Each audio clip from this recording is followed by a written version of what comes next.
commandement du sergent-major Zappo.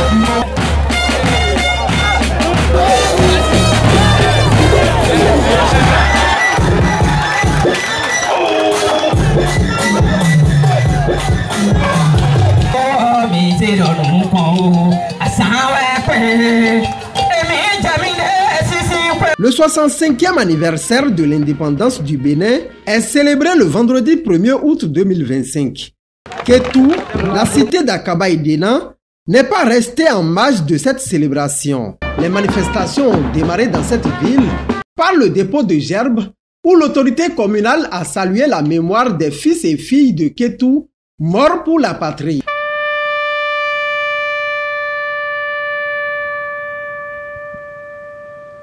Cette date historique réveille en nous la mémoire des luttes, des sacrifices et des espoirs portés par nos devanciers pour faire du Bénin une nation libre, digne et respectée. Qu'il me soit alors permis de m'incliner avec respect et reconnaissance devant la mémoire de tous ceux qui ont contribué à cette conquête de la liberté, notamment les martyrs, les anciens combattants, les bâtisseurs de la République. En ce moment solennel, nous rendons hommage aux membres de nos ancêtres et prions pour le repos éternel de nos illustres disparus, qui, chacun à sa manière, ont contribué de leur empreinte l'histoire de notre commune. Le maire Lucie Ablawa Sessinou a saisi cette occasion pour faire le point des réalisations de son conseil communal. Grâce à l'engagement du conseil communal, à la mobilisation des services techniques, au concours de l'État central et de nos partenaires au développement, la commune de Kétou a enregistré de nombreuses avancées significatives dans tous les domaines de la vie communautaire. Dans le domaine de l'éducation et des infrastructures scolaires, les efforts ont été constants. Ainsi, la commune a procédé à la réalisation et à la construction de plusieurs modules de salles de classe dans les écoles primaires dans tous les arrondissements. On peut citer un exemple: Ogunu, Efeute, Ilara, Ichou, Ilikimu, Idena, Atanka, Mohodani, Iwesuagbede, Owochande et Idioke. De plus, des rampes d'accès ont été intégrées dans certaines infrastructures afin de garantir l'accessibilité aux personnes en situation de handicap. Dans la même dynamique, la commune a doté plusieurs écoles primaires et maternelles en mobilier scolaire pour offrir un meilleur cadre d'apprentissage aux enfants. S'agissant du secteur de la santé, les actions ont été tout aussi significatives. En effet, la commune a procédé à la réhabilitation du centre de santé d'Adakrame, de ceux d'Iladi, de Kometa et de Kétou, ainsi que du logement de la sage-femme. Par ailleurs, la maternité d'Ilara a été raccordée au réseau AEV et plusieurs centres de santé ont bénéficié de l'installation de pompes photovoltaïques ainsi que d'équipements médicaux adaptés. À cela s'ajoute la construction de blocs de latrines modernes, notamment dans les centres de santé de Sodi et dans certaines écoles. En matière de voirie, d'assainissement et d'hydraulique, les avancées ont été aussi notables.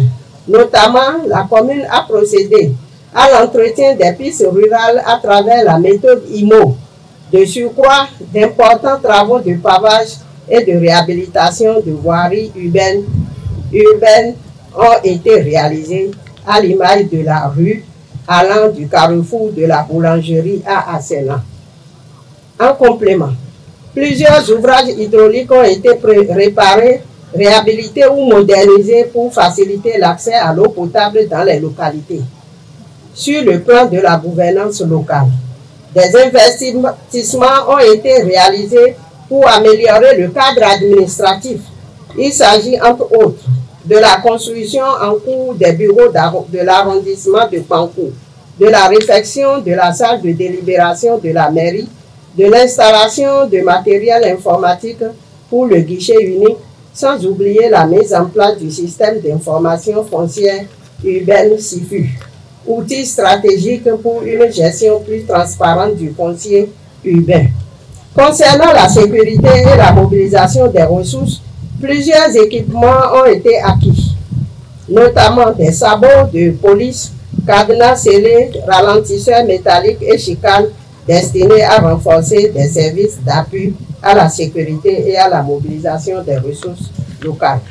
Enfin, en matière d'énergie, il convient de souligner l'installation de poteaux électriques solaires qui ont permis de renforcer l'éclairage public dans plusieurs quartiers de villes et villages, contribuant ainsi à la sécurité et à l'attractivité nocturne de nos localités. Outre celle-ci, Kétou a bénéficié d'autres réalisations du gouvernement du président Patrice Talon. Au-delà des efforts consentis par le conseil communal, la commune de Kétou a également bénéficié du soutien important du gouvernement béninois dans le cadre de son programme d'action en faveur du développement équilibré du territoire national. Sur le plan des infrastructures sportives, il faut saluer la construction du terrain omnisport de Kétou qui offre désormais aux jeunes un cadre adéquat pour la pratique du sport et le développement des talents locaux. Dans le domaine de la mobilité et du désenclavement, des avancées majeures ont été enregistrées. En effet, la route Kétou-Idi-Igbodia-Savin, longue de 85,8 km, a été construite, tout comme la bretelle au mont Iladin Mosukagbe à Yekotonia, qui s'étend sur 26,6 km. Ces infrastructures routières viennent désenclaver plusieurs arrondissements, améliorer la circulation des personnes et des biens et stimuler des échanges économiques. En matière d'accès à l'information et à la culture, le gouvernement a permis à la commune d'accéder à la télévision numérique terrestre, ce qui constitue un pas important vers la modernisation des communications et le renforcement de l'inclusion numérique. Dans la même dynamique, la construction de la Maison des Arts et de la Culture de Kétou a été achevée, tout comme les travaux d'aménagement de notre musée Akabaïdena en cours de réalisation pour valoriser le patrimoine culturel de notre commune. L'accès à l'eau potable sera également davantage renforcé grâce à la réalisation de cours de réseau multi-villages d'adduction d'eau villageoise AEV dans plusieurs localités. Ce programme gouvernemental contribuera à améliorer les conditions sanitaires et le bien-être des populations rurales. Par ailleurs, le projet d'aménagement des voies et pistes rurales annoncé et déjà amorcé par les ministères sectoriels vient compléter les efforts d'infrastructure pour une meilleure accessibilité des zones agricoles et de production. Concernant le patrimoine royal et la préservation des identités locales, plusieurs travaux ont été réalisés dans le cadre du programme national de valorisation du patrimoine. Il s'agit notamment des travaux de réfection du palais royal de Kétou, comprenant l'entrée principale, l'installation d'un portail avec enseigne lumineuse, le pavage de la passerelle et le carrelage de la salle de réunion du palais. En complément, la clôture du palais royal de Likimou ainsi que celle de la forêt sacrée de Aïe Aïdine ont été achevées. D'autres travaux sont encore en cours au niveau du palais royal de Kétou pour compléter cet ambitieux programme.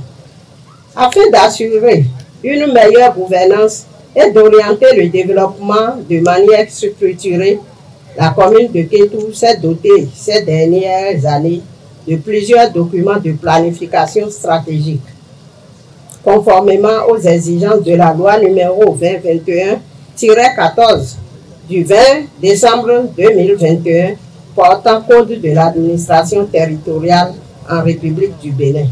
Ainsi, elle dispose désormais d'un schéma directeur d'aménagement pour une meilleure organisation de l'espace communal, d'un plan de contingence communal pour faire face efficacement aux risques et catastrophes, et surtout d'un plan de développement communal 4e génération PDC4, véritable boussole du développement local pour les années à venir. Le maire Lucie Ablawa Sessinou n'a pas manqué d'inviter les populations au civisme afin de favoriser davantage d'autres actions de développement au profit de la commune. Chers compatriotes, la célébration de notre indépendance est un temps de mémoire, mais aussi un moment d'engagement collectif. Gardons à l'esprit que nous avons le devoir de continuer à bâtir une commune dynamique, équitable et prospère.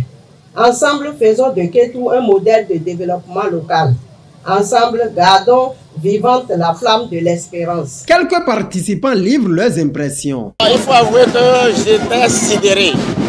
J'étais sidéré par le caractère de l'organisation. Il faut dire que les gens ont mis la main à la pâte pour que cette fête, cet anniversaire des 65 ans de notre indépendance soit fait dans de bonnes conditions. Je ne regrette pas d'avoir pris part à cette manifestation indiquant les 65 ans d'indépendance de notre pays.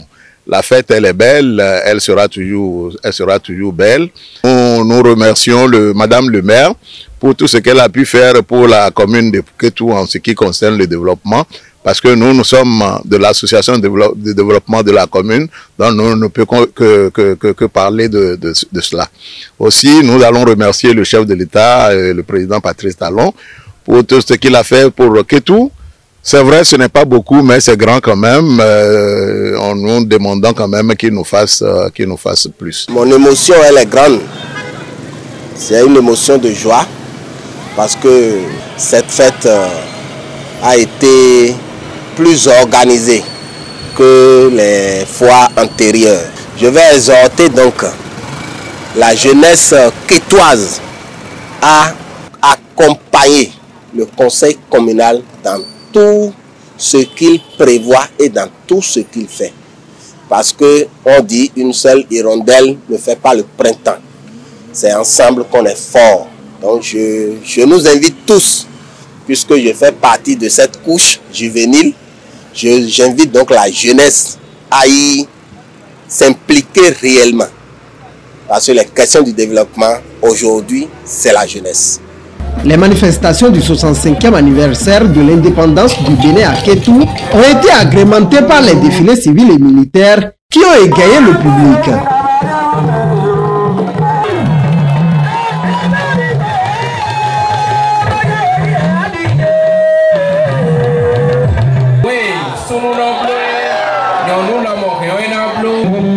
Nous